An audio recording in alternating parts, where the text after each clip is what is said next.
இதை பார்த்துட்டாவது நீங்கள் திரும்புவீங்களான்னு சொல்லி எனக்கு தெரியல. My dear Muslim brothers and sisters, நீங்கள் நினச்சிட்டு இருக்கிறீங்க நல்லா சாப்பிட்டு உடம்பு குழு குழுன்னு வச்சுட்டு இருக்கிறது பறக்கத்துன்னு சொல்லிட்டு. ஆனால் இங்கே இஸ்லாம் சொல்லிக்கிறதே வேறு.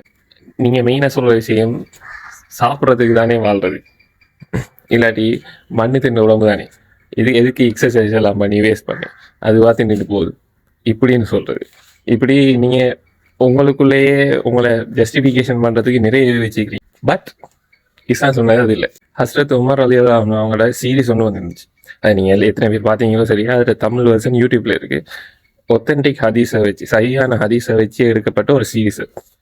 அந்த சீரீஸில் ஒரு சீன் வர நீங்களே பார்த்துட்டு வாங்க.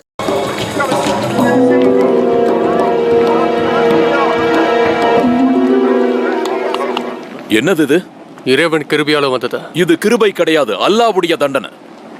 மக்களே, நான் சொல்றத கேளுங்க. இந்த சோதனையை விட்டு ஒதுங்கி இருங்க. இதனால தொழுகையிலும் சோம்பேறித்தனம் ஏற்படும். உங்க உடலுக்கு கேடு உண்டாகும். அது மக்களை நோயாளியா மாத்திடும். உணவு சாப்பிடுறதுல நடுநிலையா நடந்துக்கோங்க. இதனால உங்க ஆரோக்கியமும் நல்லா இருக்கும், உங்க செல்வம் வீணடிக்கப்படாமையும் இருக்கும். இதனால அல்லாஹ்வை வணங்குறதுல சிரமமும் இருக்காது. பார்த்தாச்சா? இதுதான் ரியல் இஸ்லாம் சொல்லித்தர வழி. ஃபிட்னஸாக இருக்கிறதே ஒரு சுண்ணாவை சொல்லித்தர மார்க்கத்தில் இருந்துட்டு ஒரு ஹாஜியாரை நிறுத்திட்டா தொப்பை இல்லாதவரை காண்றதே ஒரு பெரிய ஒரு அருது. அப்படி இருக்கு நம்மளுடைய நிலைமை. சொல்றது என்ன கடமை, பண்றது உங்களை இஷ்டம். நான் சொல்றதை சொல்லிட்டேன். And B fit, don't quit.